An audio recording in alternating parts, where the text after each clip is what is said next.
2022 में जब चुनाव का सरगर्मी हुआ, तो जनता ही थी जो मुझे ये आश्वासन दिया कि आप चुनाव में मैदान में उतरिए।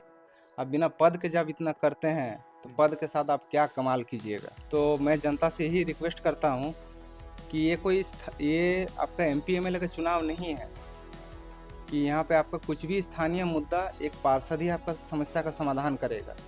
सही व्यक्ति को चुनिए, आपका 5 साल एक उज्जवल भविष्य के तौर पे निखर जाएगा। 1 साल या 1 दिन में करके दिखाऊं, कोई जादू नहीं चल रहा कि जादू की छड़ी नहीं मैं घुमा दूं उसको। उसके लिए क्या है कि एक सिस्टम से जाना पड़ेगा। मैं मेरे अकेले का ये नहीं कर पाऊंगा अगर जब तक जनता साथ नहीं देगी। पानी निकासी का समस्या अकेले का समाधान नहीं है, कोई पार्षद नहीं कर सकता है। करीब 1.5 या 2 करोड़ की लागत से बनाया गया था। 2020 आते आते अब यहाँ के स्थानीय पार्षद को याद आया कि नहीं भाई, अब मेरे को यहाँ पे ड्रेन भी बनाना है। रोड को बीच से खोद दिया। रोड को बीच से खोद दे गया। उसका विरोध भी मैंने ही धान रोपण करके उसका विरोध किया था डबल रोड में। नमस्कार, मेरा नाम दशरथ प्रधान है और आप देख रहे हैं द छोटा नागपुर लाइव। नगर महासंग्राम 2026 के तहत लगातार जितने भी उम्मीदवार हैं सभी से हम जुड़ रहे हैं। नगर को लेकर विजन क्या है, वार्ड को लेकर विजन क्या है, ये हम जानने का प्रयास कर रहे हैं। ऐसे में आज हम आदित्यपुर नगर निगम के वार्ड नंबर 7 में हैं और वार्ड नंबर 7 के इस प्रत्याशी आनंद गोराई जी हमसे जुड़ रहे हैं। उनसे जानने का प्रयास करेंगे वार्ड को लेकर विजन क्या है, क्या कुछ करना चाहते हैं अपने वार्ड के लिए और इस चुनावी रण में आखिर क्यों है इस युवा अवस्था में। देखिए, सबसे पहले कचरा उठाव का। कचरा उठाव के लिए सबसे पहले निर्धारित समय हर जगह का एक बांधना पड़ेगा। एक बिना निर्धारित समय बांधे हुए कचरा यहाँ वहाँ फेंकना वो स्वाभाविक एक जो है हो ही जाएगा। कचरा अगर मेरे दुआरी में अगर समय पे अगर गाड़ी नहीं आया तो मैं क्या करूँगा, सबसे पहले कचरा मेरे बगल में कोई खाली जगह वहाँ पे जाकर मैं फेंक दूंगा। बिल्कुल। तो उससे क्या है, गंदगी फैलेगी। गंदगी के साथ साथ बीमारियां भी फैलेंगी। बीमारी फैलेंगे तो किसी न किसी रूप से मेरे या यहाँ के आम जनों के बीच जेब पे असर पड़ेगा। दूसरी चीज क्या होगी, पानी निकासी की समस्या। पानी यहाँ जितने भी प्रत्याशी हैं वो बोल रहे हैं कि हाँ ड्रेन के साथ साथ यहाँ पेयजल समस्या भी बहुत मायने रखती है, खासकर निमडी बस्ती में। निमडी बस्ती में आपका एसपीडीवाई बोरिंग किया हुआ है, लेकिन सही जगह पे नहीं किया हुआ है। साथ ही जितने भी जो बोरिंग है वो अभी सूखने के कगार पे हैं। उनका जो जगह चयनित किया गया बहुत गलत जगह पे चयनित करके वो बोरिंग किया गया है। सर्वप्रथम मैं कहना चाहूँगा कि जो यहाँ का जो ड्रेन सिस्टम है वो तो एक दिन का नहीं है कि मैं पार्षद बन जाऊँ और 1 साल या 1 दिन में करके दिखाऊं। कोई जादू नहीं चल रहा कि जादू की छड़ी नहीं मैं घुमा दूं उसको। उसके लिए क्या है कि एक सिस्टम से जाना पड़ेगा। मैं मेरे अकेले का ये नहीं कर पाऊंगा अगर जब तक जनता साथ नहीं देगी। पानी निकासी का समस्या अकेले का समाधान नहीं है, कोई पार्षद नहीं कर सकता है। पार्षद भी एक आम व्यक्ति ही है। उसके लिए देखिए, जनता जुड़ करके अगर अलग अलग विभाग में, चाहे वो अंचल कार्यालय हो, डीसी ऑफिस हो, रेलवे का भी देखिए। अब जैसे खासकर देखिए मैं आपको बता रहा हूँ साई नगर में। साई नगर में वहाँ जो जमीन अधिकृत टिस्को द्वारा अधिकृत किया गया है, साथ ही वहाँ पे कुछ वन विभाग का भी जमीन है, साथ ही रेलवे का भी जमीन है। जो नाला वहाँ पे जो जा रहा है वो रेलवे का नाला है। अब वहाँ से तो ऐसा नहीं है कि मैं डायरेक्ट यहाँ से करके रोड को उठा करके वहाँ पे नाला में जॉइन कर दूँ, नहीं। उसके लिए प्रॉपर तरीके से परमिशन लेना पड़ेगा। विदाउट परमिशन आप उसको हम एग्जीक्यूट नहीं कर सकते हैं। वो तभी होगा जब यहाँ की जनता मुझे चुनेगी और मेरा साथ देगी भविष्य में। आपके वार्ड से और भी प्रत्याशी हैं जो पूरी दमखम के साथ चुनावी मैदान में हैं। झारखंड मुक्ति मोर्चा के समर्थित प्रत्याशी भी हैं और भी प्रत्याशी हैं जो खुद को युवा होने के साथ साथ जो है विकास के दावे कर रहे हैं यहाँ पर।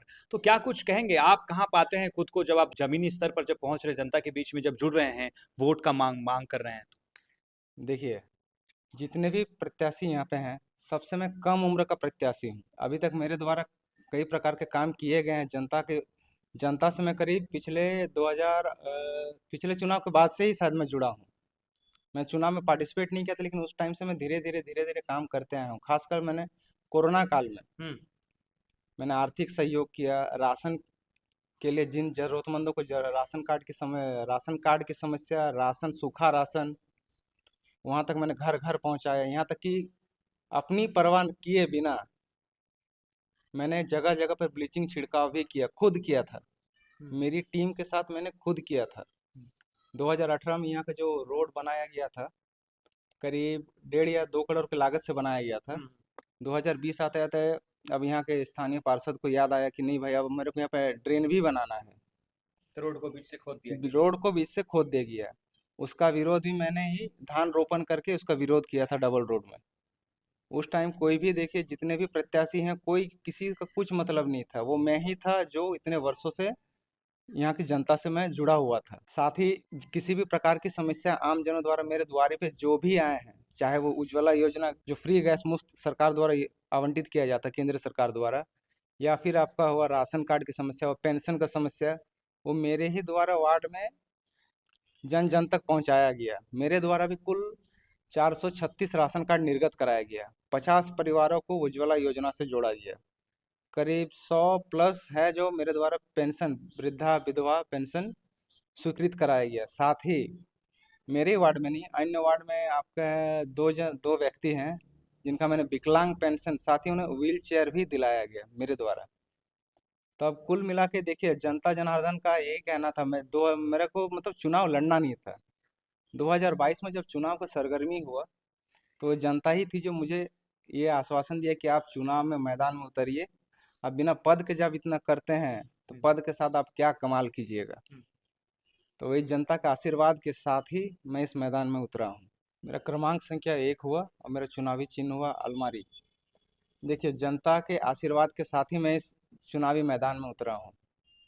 जनता के बीच में ऐसा नहीं कि अभी बरसाती मेंढक के जैसा मैं चुनाव आया तो मैंने अपना छाता खोल दिया। मैं पिछले 7 वर्षों से जनता से जुड़ा हूँ और उन्हीं का आशीर्वाद, मुझे पूरा विश्वास है कि उनका आशीर्वाद मुझे ही मिलेगा। और रही बात भविष्य की, तो मैं जनता से ही रिक्वेस्ट करता हूँ कि ये आपका एमपी एमएलए का चुनाव नहीं है कि यहाँ पे आपका कुछ भी स्थानीय मुद्दा एक पार्षद ही आपका समस्या का समाधान करेगा। सही व्यक्ति को चुनिए, आपका 5 साल एक उज्जवल भविष्य के तौर पे निखर जाएगा। रही बात प्रलोभन की, देखिए प्रलोभन में आइएगा, आप खाइएगा पीजिएगा ये कीजिएगा 1 महीना, आगे का 5 साल क्या कीजिएगा। अगर कोई इन्वेस्टमेंट करता है तो उसको निकालने का भी वो तरीका निकालेगा। तो मेरी आपसे यही अपील है कि किसी के प्रलोभन में ना जाएं। तो इसी के साथ आप सुन रहे थे आनंद गोराई जी को। लगातार अभी कैंपेनिंग चल रहा है, चूंकि सभी प्रत्याशी जो है मैदान में हैं, सभी डोर टू डोर जा रहे हैं, कैंपेनिंग कर रहे हैं और जनता से अपील कर रहे हैं, वोट मांग रहे हैं।